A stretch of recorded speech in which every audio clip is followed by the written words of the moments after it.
Hello, Texas Values supporters. This is your Texas Values policy team for an end of the week update on the happenings in the Texas legislative session, the 89th legislature. I'm Jonathan Covey. I'm the policy director for Texas Values. With me, Mary Elizabeth Castle, our director of government relations, and Megan Benton, our strategic policy associate. Welcome and happy soon to be Easter weekend.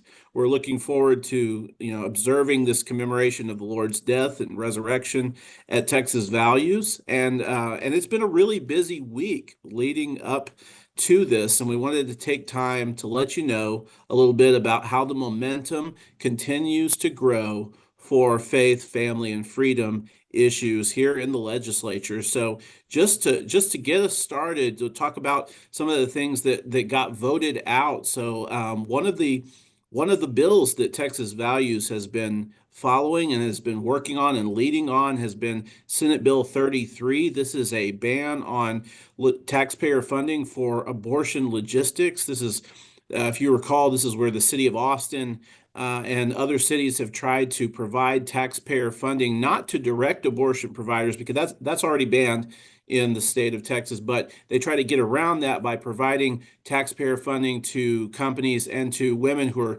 seeking to have abortions for logistical services like hotel rooms, like travel, transportation, food, that kind of thing, lodging. So this is a pro-life bill that closes that gap, and SB 33 was voted out of the Senate floor just yesterday, I believe, and we were able to see it move out and continue moving on in the process to the House. So that was a great victory. We're very excited for that movement and very excited that the Senate got done with that bill so that the House can now move on and pick up that bill as well.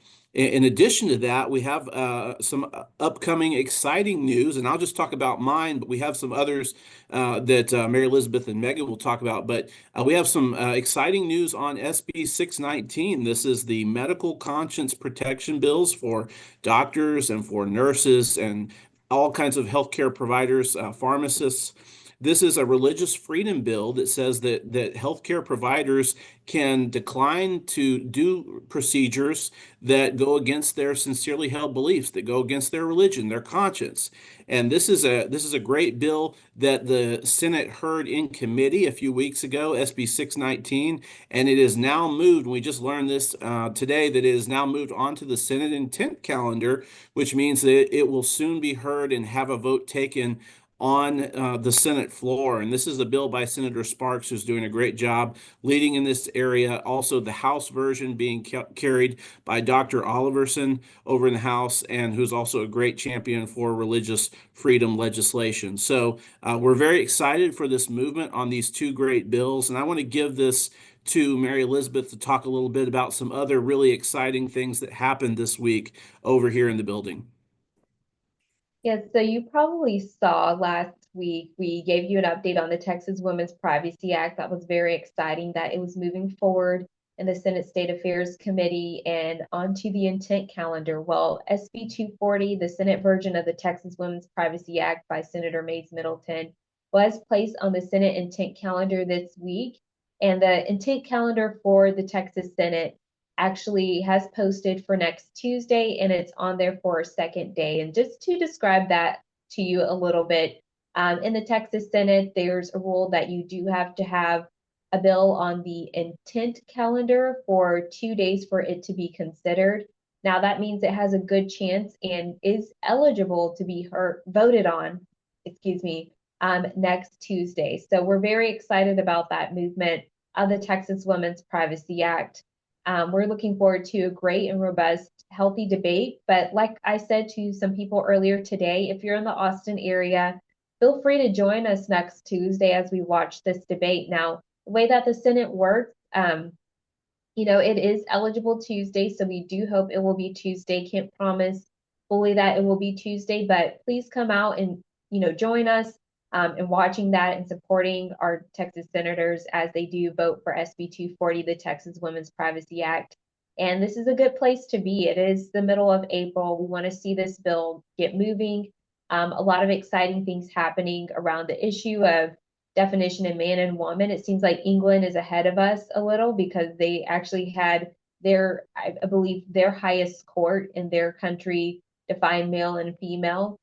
So we're, not quite there yet, but we did have President Trump, sign an executive order defining male and female.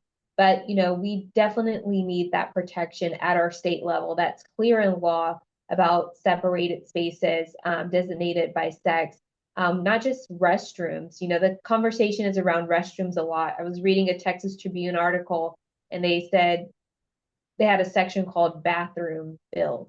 And this is not about the restroom at just the restroom. This is about any private spaces. We've had, great people like Brooks Lesser explain how, even hotel rooms, even dorms, locker rooms, these are places where women deserve their privacy. So very excited about next week. We expect a vote on the Texas Women's Privacy Act in the Senate next week, and we'll keep you updated on how to be active. In the meantime, feel free to thank Chairman Hughes for having the hearing and helping move the bill forward, and thank Senator Middleton for his work on this. Some other exciting news in education. As you know, we cover a lot of education issues here at Texas Values, but this is something that you've probably seen on the news already. SB2, the Education Savings Account bill, did pass on third reading a few moments ago, but passed on second reading in the wee hours of this morning.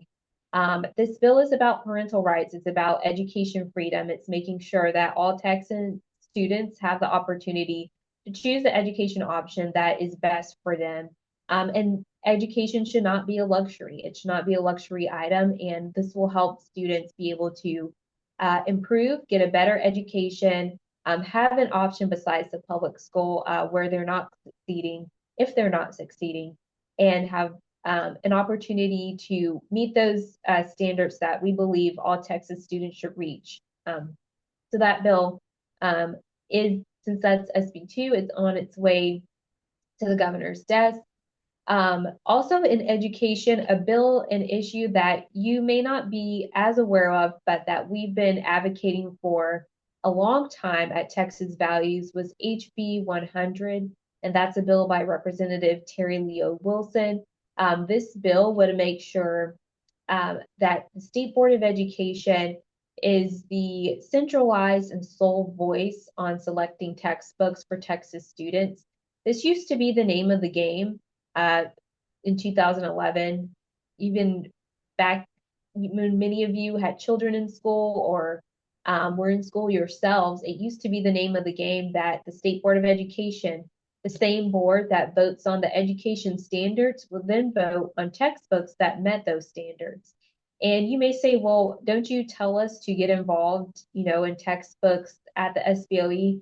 Yes, we do. But sad to say, even when we advocate for a solid vote at the State Board of Education for certain textbooks, that goes on a recommendation list. And school districts can choose that recommended list, which some do. So our efforts these past years haven't been futile. They have been helpful, but a lot of school districts will say, I actually will choose something else, or I'll choose the books that were on the rejected list. So it's very important that we have this law that it basically says that the State Board of Education, they're voting on the books that school districts will choose to make sure that they're meeting 100% of the TEKS.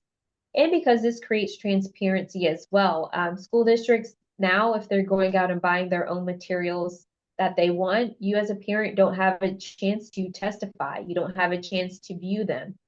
We don't have a chance to view them a lot of times unless we do an open records request. But having it in this process where it's before the State Board of Education, you have months to review them. Publishers even have an opportunity to take the bad things out or put good things in, and we can get a textbook that we feel will best serve the student. So HB 100, that's a very great bill. It passed with over 100 votes in the Texas House, and we believe it's going to find great success in the Texas Senate as well. So that's a great law that was passed this week. And I'll give it over to Megan for more details about other education bills this week as well. Well, thank you, Mary Elizabeth, for filling us in on all of that great stuff. One more bill that passed out of the Senate is SB 762 by Senator Campbell. And this bill relates to the display of certain flags in public schools. And so what this bill does is it puts the focus back on the American flag and the Texas flag in public school classrooms.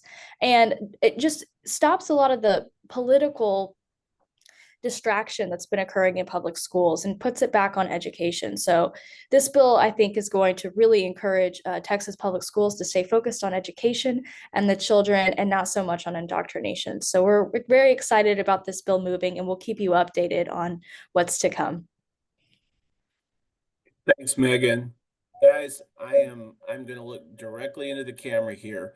We need you to continue praying for us, praying for our team, and advocating for our work on the Women's Privacy Act and on other really good legislation that we're working on. We are now 70% of the way through session. So this is a critical time. This is when it counts, and we need your support, and we need your attention, and we need your help for the next 50 or so days. Remember that if you want to stay up with breaking news and information at the Capitol, you can text TX Values to 797979.